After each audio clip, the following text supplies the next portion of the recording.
Sorry, just bear with me as I have. Thank you very much for coming in. You have 3 minutes. Thank you. I live in Ward 11, and I'm not in favor of this proposal. I feel the site selection and the community notification was deeply flawed, and judging on the agenda item for number 16, I'm not so sure it's to be rectified anytime soon. I've always thought that municipal politics in the city was progressive and inclusive, where all citizens had an equal opportunity to have their voices heard when it comes to city matters.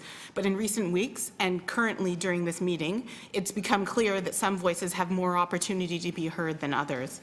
As the news of the city's plan to turn the former Goodwill store at 731 Runnymede into a 100-bed men's shelter began to trickle down through our community, I became increasingly disappointed with the limited information provided by the city and lack of accountability in the documents circulated to the residents. Specifically, responses to questions like, will clients be screened for prior convictions, including sexual assault? Are clients coming from Seton House? Has City Council ever voted against a staff-recommended shelter? Were particularly offensive, as they were extremely dismissive of some very legitimate questions. It turns out I was one of the luckier ones, since I had actually received some information.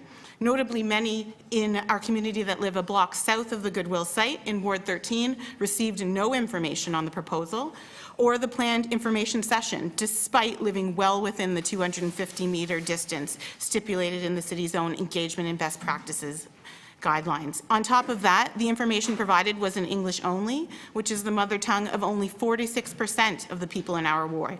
A point that was hammered home to me this week as I canvassed a number of homes within the 250-meter radius, and many of my neighbors still had no idea of the plan to place a shelter at the Goodwill site. Considering the limited reach of the community notification efforts, it's not surprising that David Appleton Community Center was the facility chosen for the community information meeting. Fortunately, a number of individuals took it upon themselves to inform their neighbors, which was the only reason why the venue ended up being inadequate to accommodate the large community turnout. Many of the residents are not in favor of this recommendation, not because they are a bunch of NIMBYists, a term that gets thrown around far too easily when the city is questioned on a decision, or because they don't care about the homeless. It's because Rockcliffe Smythe has its own hardships and thus is not able to provide the right supports to a large influx of shelter clients with their own set of complex challenges. This is a largely working-class neighborhood with income, education, and employment demographics that fall well below the city average. In 2014, it was identified by the Urban Heart at Toronto project as a neighborhood already impacted by unnecessary, unfair, and unjust differences, falling below the benchmark for a strong neighborhood in Toronto. As part of the Toronto Strong Neighborhood Strategy 2020, the plan for activating change involves activating people, activating resources, and activating neighborhood-friendly policies. At the heart of these is ensuring that residents are at the core of the decisions that impact their lives and their community.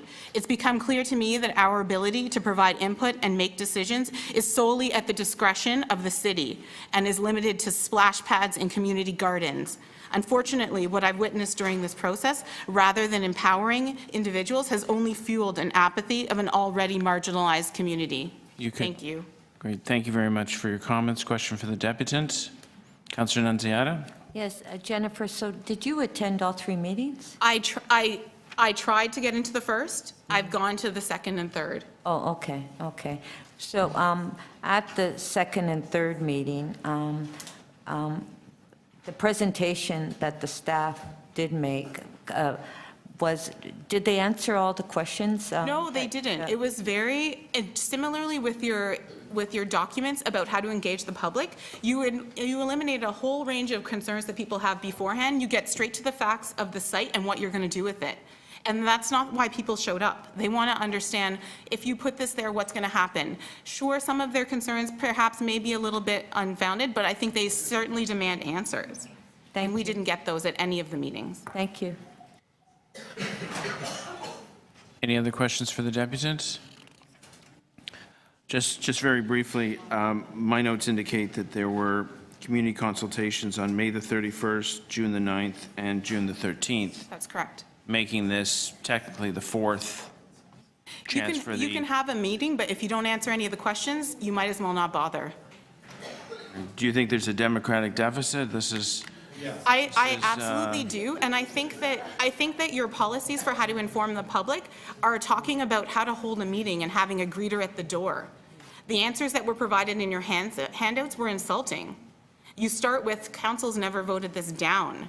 How empowering is that?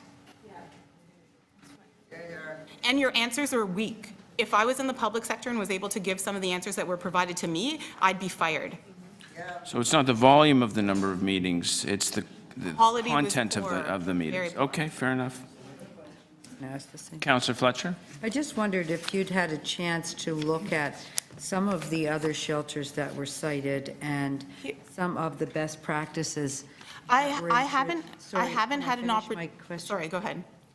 And some of the best practices that had been introduced there, actually with, from motions by councillors at that time, an economic development strategy, youth workers, community health officer, building inspections, safe, a number of things that were added on. Have you had a chance to look at those at all? I don't think it's my duty to do that. I think that's the duty of the city to bring that forth to me as a resident. I don't think I need to do that Given digging. that you're here now, and I'm just asking Yeah. if anybody directed you to some of No, those? no. Or you've had a chance to look at the Cornerstone Shelter or the I- Hope Shelter and some of the many additions that were added for the community development side? Nobody brought that forward at all. Thank you for telling me that.